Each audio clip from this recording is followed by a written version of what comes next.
Bem, dando sequência, né, ao nosso tema, a gente vai falar um pouco agora sobre a seção 1.3 do nosso livro didático. A gente vai falar sobre as tendências em modelo de gestão, sociedade e pessoas. Bem, para a gente falar sobre esse modelo, a gente vai usar três pilares basicamente. A gente vai usar a gestão da diversidade, a gestão de talentos e a gestão das gerações. Bem, para falar sobre isso, a gente precisa fazer um breve retorno, né, sobre o que fundamentou essa teoria. A gente vai falar sobre a teoria das relações humanas, ela que começou com o estudo de Elton Mayo em 1928, que realizou uma experiência chamada Hadorm em Chicago. No início, eles buscavam, dentro da experiência, compreender a relação entre o ambiente e a produtividade. Eles pegaram uma fábrica, né, fazendo a separação desses funcionários em dois grupos, aonde um grupo era colocado uma exposição de iluminação um pouco mais baixa e o outro com uma exposição de iluminação normal, do dia a dia. Eles queriam entender se esse fator ambiental influenciava ou não dentro da produtividade dos funcionários. Além disso, eles também trouxeram outros estímulos para dentro do processo produtivo para entender se como incentivos financeiros e intervalo de descanso poderiam ou não aumentar a produtividade do funcionário. Nesse momento, né, eles constataram que aquilo que eles foram para campo buscar, acharam um resultado totalmente diferente do que eles esperavam. Eles identificaram que os fatores humanos relacionados ao trabalho eram mais importantes do que as condições físicas ou características em si do trabalho. O que isso quer dizer? Quando eles acharam que era o fator ambiental que aumentava a produtividade ou diminuía a produtividade, eles entenderam que, na verdade, o grupo que foi selecionado para participar da experiência, eles aumentaram a produtividade não pelos fatores ambientais, mas sim por se sentirem parte e influência do meio que a qual eles estavam inseridos. Eles se sentiram importantes para dentro da organização por estar participando desse projeto. Eles entenderam ali então que surgiu a questão do ser humano dentro do ambiente de trabalho, que a gente chama de ser social, né?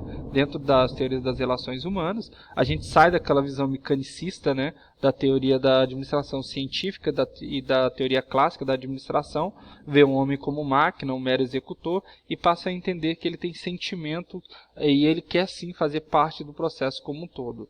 Bem, então, a partir dessa compreensão, houve muitas revoluções, muitos estudos surgiram e até hoje a gente está desenvolvendo diversos estudos para apoiar os gestores na busca do desenvolvimento das pessoas, observando, né, as questões sociais emergentes, pois as empresas são agentes sociais, elas fazem e são frutos do meio, né? Bem, voltando então, né, o primeiro pilar que a gente vai discutir sobre a questão das relações humanas vai ser a gestão da diversidade. A gente precisa primeiro definir conceitualmente o que seria essa diversidade. Ela, para dentro de uma organização, ela vai existir quando tem uma variedade de diferenças demográficas, culturais e pessoais entre as pessoas que trabalham na empresa e dos clientes dessa. Não vamos confundir ela com ações positivas, tá bom?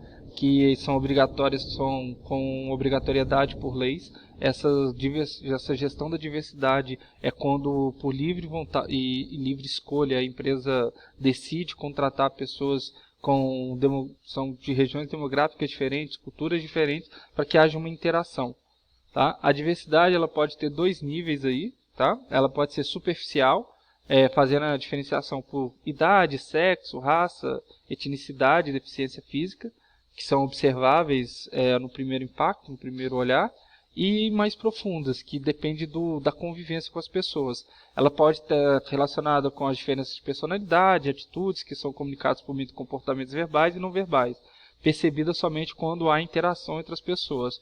As duas são muito benéficas para a organização, mas a gente quadra que a superficial, basicamente, ela está fundamentada nas ações positivas que surgiram nos Estados Unidos, né, nos movimentos de igualdade, feminismo, movimentos sociais que aconteceram ao longo da nossa história, e que uma das, por isso chama mais profunda, né, na questão da diversidade de formas de pensar, de atitudes, ela é mais efetiva para dentro da organização. Lembrando que quando colocamos duas pessoas para trabalhar com visões diferentes, obrigamos as duas pessoas, quando bem gerenciadas, a achar um caminho diferente. São olhares diferentes sobre o mesmo ponto de vista, ou são pontos de vista diferentes que obrigatoriamente faz com que elas entrem em acordo para achar um terceiro caminho que seria possível e viável para dentro da organização. Sair da normalidade, né, sair da zona de conforto é essencial para que todas as organizações alcancem o diferencial, o tão falado, né, diferencial competitivo aí no mercado. Além dela, a gente também tem a gestão de talentos. Hoje falar de talentos fica muito fácil, né? A gente sabe, por exemplo, um grande time de futebol, ele depende dos seus talentos, das suas peças, para que ele consiga atingir os objetivos de uma forma mais rápida e eficiente. Não diferente também para as empresas. A gente precisa trazer pessoas que queiram fazer diferente, pessoas que são diferentes. Só que a gente tem que lembrar que a gente tem que ter algumas estratégias de atração, desenvolvimento e retenção dessas pessoas talentosas. Porque uma vez que elas estão dentro da organização, é o nosso papel de gestor motivá-las e desenvolvê-las. Senão, a gente vai facilmente e rapidamente perdê-las para o mercado. E não é fácil, né, a gente manter essa motivação, principalmente com pessoas que sofrem assédios constantes aí de outras empresas. Quem é gestor com certeza sabe, né, dessa dificuldade. Quando a gente tem um bom funcionário dentro da nossa equipe, o quão é difícil de mantê-lo, né, muitas vezes, porque não só a nossa empresa enxerga que ele é um bom profissional, o mercado também enxerga ele como um bom profissional. Eu chamo a atenção de vocês, então, que dentro desse desafio, a gente pode, dentro das perspectivas, atuar em 3 tipos de áreas diferentes. Primeiro, é tratar o nosso recurso humano como uma gestão baseada em recursos. É reconhecer que a pessoa é vantagem competitiva para a organização e tentar manter, né, criar um cenário a qual ele se sinta motivado e que seja favorável para a sua permanência dentro da organização. É reconhecê-lo como fonte de vantagem competitiva e fazer com que todas as ações e estratégias da empresa sejam voltadas para isso. O segundo seria a gestão do capital intelectual, cuja premissa é a valorização do capital humano e envolve a retenção dos funcionários talentosos, proporcionando a oportunidade para que se sintam proprietários da empresa. E aí seria o que a gente chama de opção de stock option, né? Que é a opção de compra. Algumas empresas já trabalham para alguns cargos de executivo essa opção. É tornar o funcionário também um acionista da empresa. É uma forma de retenção de capital intelectual, sendo que na hora que ele ponderar em sair da empresa, ele vai ser um dos donos da empresa, né? E isso vai fazer um baque e vai pesar na hora da tomada de decisão dele. Outra possibilidade seria a gestão do conhecimento, que define meios e plataformas para transformar o conhecimento das pessoas em conhecimento organizacional incorporado. Seria a transformação do conhecimento aí, o conhecimento não formal, né, o conhecimento implícito, né, em conhecimento explícito. Ou seja, é transformar o conhecimento que muitas vezes é o do dito popular, é o conhecimento empírico, que não foi testado, né, não foi validado, em um conhecimento que de fato seja registrado e possível de outras pessoas replicar. Seria o que a gente já conversou em sala de aula, basicamente o que o Frederick Taylor criou na administração científica, que foi a criação de POPs, né? É determinar o procedimento operacional padrão para que caso uma pessoa ela venha deixar a organização, a gente consiga fazer essa transição de uma forma mais tranquila, e suavizar essa saída dessa pessoa. Bem, uma outra coisa também que emerge de discussão, que está muito em voga hoje no modelo de gestão, seria a gestão das gerações. Hoje, pela primeira vez na história, a gente tem 4 gerações atuando dentro do mercado. A gente tem a primeira geração de tradicionalistas, eles nasceram em 1922 a 43, eles viveram, né, a Segunda Guerra Mundial, eles passaram por grandes depressões econômicas. Esses tipos de profissionais hoje no mercado, eles têm um perfil muito balizado pela ética no trabalho, pela realização da melhor forma possível, valorizam um trabalho árduo e pesado e são fiéis à empresa. Outra possibilidade, outra geração seria o Baby Boomer. Eles nasceram de 1940 a 1960. Eles são os filhos, né, dos tradicionalistas. Como o próprio nome diz, Baby Boom, foi a explosão de bebê. Depois da Guerra Mundial, os soldados voltaram para suas casas e tiveram os montes de bebê.